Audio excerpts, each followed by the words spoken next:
Hey, what's going on, everyone? It's Kyle Henderson along with Tony Tsoukalis of BamaInsider.com. Thank you for joining us today. Today on the show, we're talking about 5 players from Alabama that need this season the most. How's it going, Tony? Thanks for joining us today, and great article today on BamaInsider.com. Oh yeah, well, thank you. It's good to be on, obviously. I think that it's important to talk about 5 players from Alabama that certainly need this season the most. As everybody knows, players are starting to opt out. Micah Parsons from Penn State, one of the last guys to announce this, and these are guys who are first, second round type guys, and Alabama certainly has guys like that on their roster, obviously. And today we're here to talk about that with Tony Tsoukalis. And Mac Jones certainly. You feel has to have this season the most. Can you kind of elaborate why you feel that he needs to have the season? I mean, last year he was very productive coming back. This year as the guy, and we talked about it several times, Alabama likely to go with their veterans to start the season. It obviously makes sense. A lot of people feel that, he's kind of a turnover machine. He only threw 3 interceptions last season, had a great season. Talk a little bit about why it's important that Mac Jones has this season in 2020. As you know, and as I've pointed out plenty of times throughout this offseason, I think Mac Jones could be the best quarterback in the SEC. But I do say that with the caveat of he's got a small window right now. He's got a lot of momentum, and I think he's going to win the job. And I think he'll have the weapons around him to put up those numbers that kind of go with what I'm saying, that can make him the best quarterback in the SEC, or the best number wise in the SEC. And if he does that, if everything plays out the way that it should, or we're all hoping it does, I think Mac Jones is in a great position, even in a position that he might be able to make an NFL decision at the end of the season. I think he's got that ability to maybe be a day 2 guy. A second round kind of guy, if everything was to go right. Now, on the flip side, if things don't go right with Mac Jones, I think it could be a disastrous situation for him, because, maybe he loses some of that momentum. And then he's got, Bryce Young, 5-star, best quarterback in this year's class, breathing down his neck. And maybe Bryce Young then passes him. Maybe he, kind of takes over that role. And then Mac Jones really never gets his opportunity to do what I think he can do. I think this has always been a huge year for Mac Jones. So out of all the players on this list, he's the one guy I would say has to play this year. He's the guy I think that would be rooting for the season the most. Tony, there seems to be a camp that feels that Mac Jones was a turnover machine last year, that he isn't capable to get the job done this year. Why do people feel that way, in your opinion? Is it the fact that the second guy is always best, and very well could be eventually? I mean, Bryce Young's certainly going to be a guy, to watch Alabama, but Mac Jones returning with so much experience, so much more than the other guys that are on the roster. Why do you feel that there's a certain camp that feels that particular way? Yeah, well, I mean, obviously with the turnovers, he had 2 big ones in a the biggest game of the season in Auburn. So a lot of these people, it's what you do against Auburn that really defines you. And he did throw 2 pick sixes against Auburn. So that was, that's awful to a lot of people. But you got to remember too, he brought Alabama back in that game and almost, had a comeback and a late drive. And I thought he performed really well in that game. And I also thought he showed a lot of bounce back ability. And that's part of the reason why I'm so high on him. As for the camp that, really doesn't want him as the starting quarterback, I can see that because Bryce Young is a great quarterback. And I think the fear is that, maybe Alabama loses Bryce Young because they stick with Mac. I mean, we saw that happen with Georgia and Justin Fields. And I think that that's just the fear among Alabama fans. I'm not saying that's going to happen. In fact, I'm not predicting that at all to happen. But I think that's where some of the fear from, they shouldn't start Mac Jones, or Mac Jones is terrible. I think it's more based on, looking at the future with Bryce Young and the obvious fear of losing him if he doesn't get his playing time. The next player on your list, and again, if you're just joining us, thank you very much. You can post your comments in the comment box. We appreciate hearing from you on the show. We're here with Tony Tsoukalis, and we're talking about 5 players from Alabama that need the season most. We talked about Mac Jones, and the second player we're talking about is Najee Harris, 6'2", 1,200 yards last year, 13 touchdowns, 27 receptions, 304 yards with 7 additional scores. A lot of people are surprised that he's coming back even for this coming season. Felt like he was one of the best running backs last year. Tony, a lot of people feel that he might be a player that could just, bypass this season and still be a top first round, second round guy. Why do you feel it's important that he comes back for 2020? So this is a different scenario than the one we just had with Mac Jones, because I think if there wasn't a season, I don't think Najee is in a disaster type situation, right? But the reason why I put him on this list is he obviously came back for a reason. He doesn't want to. He could have been a day 2 draft pick if he would have left this year. It's obviously not what he wants. I don't think he'll be able to move into the first round unless he plays and unless he's able to show some more explosion in his run, some that continued consistency, and then also so a little bit better. He made some improvements in his decision making and hitting the holes, but I think NFL teams are still going to want to see that as well. I think he has a lot to gain this season, and I think he bet on himself by coming back. And I don't think it makes sense for him to, now safety concerns aside, if he's really concerned about safety, let him make that decision. I'm not trying to make that decision for him, but I'd be surprised if he doesn't bet on himself and really try to push to be that first round guy. It just because he's already done it. If he doesn't do it, it's almost like he wasted a year, because he could be in the NFL right now and he could have gotten the same amount of money if he opts out this year, he could have made that same amount of money, in this year's draft.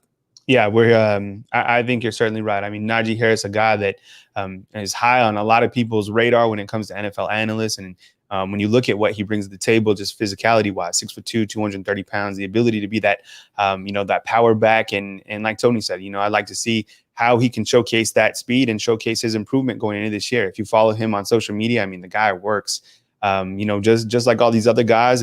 But he has the dimensions to be an impact player, not only on Saturdays, but certainly on Sundays. The next guy we're talking about on Tony's list, and this is 5 players that Tony Tsoukalas, our team writer, feels is very important that they have this coming season. And we're switching to the defensive side of the ball right now. And we're talking about Chris Allen. Chris Allen, outside linebacker at Alabama, dealt with an injury last season, but he's back. And Alabama needs some guys to get after the quarterback. Tony, you feel that Chris Allen not only needs a season, but can be that guy that really steps up on the outside linebacker position this year for Alabama and South Cincinnati? Yeah, so we talked about draft decisions in each of the first 2 guys. I don't necessarily think Christopher Allen will have a draft decision. I mean, he could if he has a really good year, but I think this is more about, cementing himself in the starting lineup. I think he's a guy that has had to wait. His development got a little bit stunted due to a ACL injury and that caused him to miss the 2018 season. And I think everyone's kind of waiting for, Christopher Allen to jump in and be that guy that we, thought he was going to be. He's, previously viewed as one of Alabama's best pass rushing prospects. And I think it's kind of like his year to kind of really prove that he is that guy. If he doesn't, look at the people that Alabama brought in. We've already started to see Will Anderson and Drew Sanders make a name for themselves early on during camp or, during the summer. And I think he could get passed up if he doesn't have a big year this year. Hey, thank you so much, Jackie White, for supporting us, not only on BamaInsider.com, but right here on YouTube. I appreciate the super chat. Thank you so much. Remember, super chats go back to the staff right here at BamaInsider.com. So thank you so much for the super chat this morning, Jackie. And Jackie's on the message boards at Bama Insider, so she can't watch at work, but I know that she might be on the message boards, and we'll probably catch up with her later. Here's a super chat right now, Hall of Honor. We need to update this after a couple super chats, but these are the people that are contributing right here on YouTube. So thank you very much to everybody who has contributed. And then we also have the loyalty program. We need to update this as well, as we have some new members. So the Touchdown Club on the left and the Loyalty Club on the right. If you're curious to join either of those clubs, just look for the join button at the bottom of this video. Here with Tony Tsoukalas, and we're talking about 5 players that need this season the most. We've talked about Mac Jones. We've talked about Najee Harris. We talked about Chris Allen, and we're staying on the defensive side, and we're talking about Christian Barmore, a guy that I'm really excited about for this 2020 season, guy that plays with fire, a guy out of Philly, a guy that's coming after you, whether you like it or not. Tony, talk about why you feel this season is important for a guy like Christian Barmore. Yeah, so Christian Barmore, he's a redshirt sophomore, so he's got time on his side, and I think, whether or not this season happens or whenever he decides to declare for the draft, I think he's going to be the guy that could probably be a first-round pick. But I think for him, it's all about striking when the iron's hot. He's coming off of a great, a kind of a breakout redshirt freshman year. I know he didn't start, but he's his stock is really high right now. And I think people have really seen what he can do. I wouldn't be surprised for him to kind of follow after that Quinnen Williams mold and really have that breakout sophomore season. Could rise into a first round pick this year, which would be crazy. But, we've seen it happen with Quinnen. And for me, it's all about keeping that momentum, right? He's done so well. This is his time to start. You don't want to lose that momentum. You want to be able to capitalize off of last year's success. And I think that I put him on that list just because I think he's got the ability to leave for the NFL early. And then just, the timing's right for him to play this season. He's at a good spot right now. The next player on the list, and we're now at number 5, we had Mac Jones. We talked about Najee Harris. We talked about Chris Allen. We talked about Christian Barmore, and going back to the offensive side and talking about a lineman that should get a lot of notoriety this year. Played all last season. That's Deonte Brown. Big boy coming back, a vital part of Alabama's offensive line. Tony, elaborate on Deonte Brown and why you feel this is a crucial season for him in 2020. Yeah, so for Deonte Brown, I mean, look, this is a guy that, we weren't sure early on if he was going to, make it at Alabama. He had weight issues, couldn't get that under control. And now it's kind of hard to imagine the offensive line without him just because he's such a presence, especially in the run game. I mean, if you look at Najee Harris's numbers, I have it in the story. Najee Harris almost doubled his numbers per game after Deonte Brown came into the lineup after his suspension last year. I think he's going to need to show that he can do it over a full season. He's shown a lot that he can contribute as an elite run blocker. And I think NFL teams are going to take notice. He's gotten his size under control. He probably still needs to maintain that. But, I think if he's able to do that for a full season, he's probably a day 2 guy as well. And you got to look too. I mean, with a guy that's had weight issues in the past, he probably wants to stay, in shape. He wants to stay in a season. He probably wants this season to happen because, it allows him to kind of keep on that routine and maintain that and kind of stay on his top shape and really develop his body for the next level. We're here with Tony Tsoukalas at BamaInsider.com. I wanted to bring up, kind of switch gears a little bit. And if you want to read more about the story, of course, go to BamaInsider.com. But just recently, there's kind of been some information that I wanted to present to you about this schedule. So let me try to get this up on the screen. But I believe that looks like the official schedule is going to be released next week. And I apologize. I don't think I can show you that screen.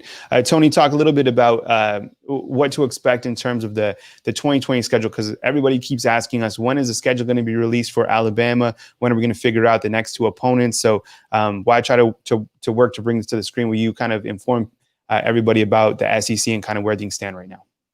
Well, yeah, I mean, we don't really know what they're going to do with the schedule. Obviously, news kind of came out today that the schedule will be released next week. There's a thought that, it could be the next 2 SEC teams, as for Alabama, SEC East teams scheduled in the rotation, which would be at Florida and home to Vanderbilt. That's not confirmed. That doesn't necessarily mean it's the case. And there's also the matter of when are these games going to be played? Are they going to move games around? We saw, Ohio State, Michigan's not going to be the last game. Will that be the case for Alabama and Auburn? Are we going to move the Iron Bowl up? I think it'd be the first time in probably like 15 years or so that the Iron Bowl won't be played in the last game of the season if they do that. And I personally really think that the Iron Bowl should be played at the last game of the season. It'd be interesting to see how that kind of all shakes out. And, I think once we get that, we can really kind of start predicting Alabama's season. We're here with Tony Tsoukalas at BamaInsider.com. Earlier this week, a couple things to talk about. Yesterday, the coaches poll came out, and Alabama was 3rd behind Clemson and Ohio State. Bring up that graphic right now. What was your takeaways on the top 10? I mean, it seems kind of business as usual with 3 teams in, the SEC from Alabama, Georgia, and LSU within that top 5. Kind of curious just to get your take on that Amway coaches poll that was released yesterday. Well, if you look at that list right there, Georgia and LSU are, going to be on Alabama's schedule. And those are 2 games, 2 top 5 opponents right off the bat. If you put in Florida, which I think a lot of people think that Florida might be added to the schedule, that's 3 top 10 teams, 3 top 8 teams. Alabama's going to have a tough schedule, not to mention Auburn, who I think is at number 11 on the list. And Texas A&M, I think, is at number 13. So, 5 top 15 teams. That's a pretty tough schedule for Alabama to navigate. We've seen them, have these kind of schedules in the past, so it's not unheard of. It's not something that they can't, accomplish, but that's a tough hill to climb, especially when you look at Clemson's schedule, which is not going to be that hard, and I don't think Ohio State's schedule will be all that difficult as well. Yeah, and you're right. I mean, the schedule that Alabama's going to have when it's finally released, I mean, it's already tough with the opponents that are on the list. I mean, I can only imagine with the 2 additional kind of depending. And here's Alabama, number 3, key returners. And these are recent Heisman odds. And curious to see if Jalen Waddle moves up, considering Rondale Moore now opting out. You got to think that, if you're a betting man out there, you got to like Waddle in that situation. I mean, who knows? Just with the talent that he has coming back for the 2020 season. Also, earlier this week, we had assistant coaching contracts that were released. Steve Sarkisian, now the highest paid assistant coach, and I'll bring that up right now. Tony, overall, Steve Sarkisian getting $2.5 million. Talk about some of these contracts from the offensive side, the offensive perspective. Yeah, I think the Steve Sarkisian getting the $2.5 million, $1 million raise basically from last year. I think it just shows that how much Alabama wants to keep him, how important he is, and how coveted he is across the nation. I mean, we saw him mentioned with several, big, Power 5 programs for a head coaching job. And now I think Alabama's kind of paying him a salary that, almost matches a head coaching job. So, from Alabama's perspective, hopefully they can keep him around, as long as they can. I think eventually, he leaves for a head coaching job. I think that's just inevitable when you got a guy that's, as talented as he is. But when you look at, recruits looking at this offense, they really want to play under Steve Sarkisian. He has one of the best offenses in the nation. And it's something that, you look at the quarterbacks that Alabama is trying to bring in, they're enamored with Steve Sarkisian, and he's a big reason why Alabama is able to recruit some of these big time quarterbacks. So it's very important, and I don't blame Alabama for making that huge increase, because Steve Sarkisian is definitely worth it. What about Charles Huff? Talk about a bargain right now, right? All the recruiting that he's been doing for Alabama, he's at 550 right now, up from 525. You got to think that eventually he gets another bump, just considering all the work that he's been doing for Alabama on the recruiting side, and also wears the title associate head coach at Alabama. Yeah, one of the best recruiters Alabama has. It's not like he's making chump change either. He's making, $550,000. That's a nice salary for an assistant coach. That's not a coordinator.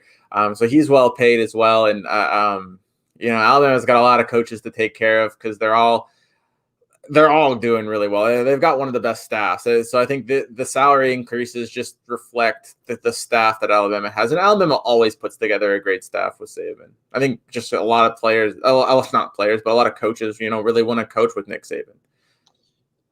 Here are the defensive contracts that were approved recently. You got Pete Golding, Charles Kelly, Freddie Roach, Sal Sinceri, Carl Scott. Freddie Roach is the new defensive line coach out the gates, $700,000. That's a big bump for Freddie Roach. And then Pete Golding got a slight increase. Any takeaways on the defensive perspective from the contracts, Tony?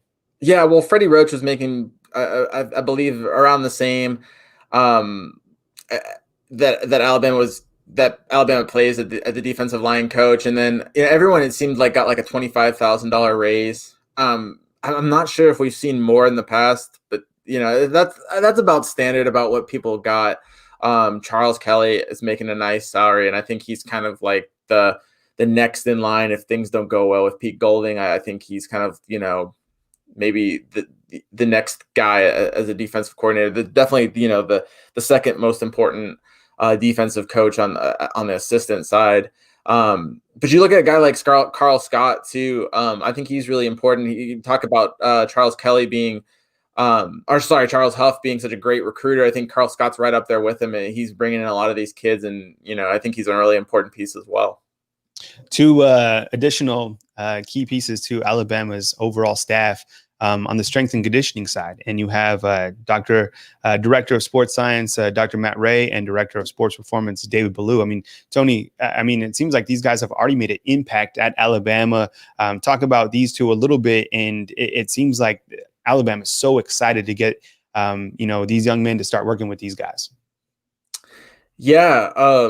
Well, and look at it too from the financial aspect that Alabama's committing. I mean, instead of just having one strength and conditioning coordinator that's making, in the 500, 600 range, like they had with Scott Cochran, now they have two that, if you add up their salaries, are making close to $1 million. So it just shows the commitment that Alabama's making. But, we haven't actually seen them with the players. I really kind of gone through a season, but it already seems like they're making a difference. The players seem to love them. The recruits seem to love them. And we're starting to see just like freakish things like Evan Neal doing some insane box jump. And I'm sure we're going to see a lot of that. And I think it's going to pair well with Alabama's Sports Science Center. And you're going to start to see some mad scientist stuff come out of Alabama with those two. Definitely. I have a question coming in that I wanted to post, and to read more of Tony Sukalis' story that we originally started the show with, 5 players that need the season most. Go to BamaInsider.com. What's up, Jay? No discussion regarding Joshua McMillan. Is he fading away? The intel that I gathered regarding the inside linebackers is simply this. I think right now you have Dylan Moses, who's certainly coming back, and a lot of people have such high expectations for. And then you also have Christian Harris, who is a freshman who started last year, who's coming back. And I found it interesting that you have Dylan Moses, Christian Harris, and also Chris Allen at the outside linebacker position, each of those guys from Baton Rouge, Louisiana. Haven't heard too much just yet on Joshua McMillan. I know there was some social media information that went out about Ali Kahu getting hurt. Again, injury information is very difficult to get because, we just don't talk to Nick Saban at this time, and Alabama doesn't inform you when players are specifically injured. So that's kind of where things stand. I hear Jalen Moody is doing quite well, but I haven't heard too much about Shane Lee or Joshua McMillan. So as we continue to inch closer to fall camp, which will open on August 17th, we'll try to get you more information. But definitely did drop, a lengthy nugget report on BamaInsider.com that, if you're a premium subscriber and you've gone over there and you can read all that, this is exclusive content that you can't get anywhere else. So if you want to get behind that pesky paywall and kind of read more, I'll show you guys how right now. Hey, what's going on, everyone? It's Kyle Henderson of BamaInsider.com. This is how to get free 30 days on BamaInsider.com. First thing you got to do, go to BamaInsider.com and click on the top banner. The next thing you're going to do is you're going to create an account, email, username, password. The second thing you're going to do is confirm your subscription. Make sure that the promo code is entered right here. It says promo successful, roll tide. The third thing you're going to do is enter your credit card information. It has to be valid, and don't worry, you're going to get that 30 days free. As you can see, once you've added a credit card, you're going to get the promo code. As you can see right here, it says $0. After that, you got to make sure and cancel within that 30 days if you don't want to be charged that $9.95. But hopefully, you're happy with all the coverage on BamaInsider.com, so you won't need to cancel. Once you're a premium subscriber of BamaInsider.com, you can access Andrew Bones' recruiting board. You can jump on the Talk of Champions message board and have a great time with thousands of Alabama Crimson Tide football fans. We hope to earn your business at BamaInsider.com. All right, so there you have it. And of course, Jay, anytime you want to contact the staff, we're always around here on our live shows or back at BamaInsider.com, where you can catch us every single day. I'll be in touch with you guys later on today as the SEC is set to announce the 2 additional teams that will be on Alabama's schedule. Be sure and like and to subscribe, and to go back to BamaInsider.com to check out Tony's article today on 5 players that need this season most. We appreciate you guys giving us an opportunity for your business, and we appreciate you guys watching the show today. For Tony Sukalis and Kyle Henderson, we'll catch you soon back at BamaInsider.com.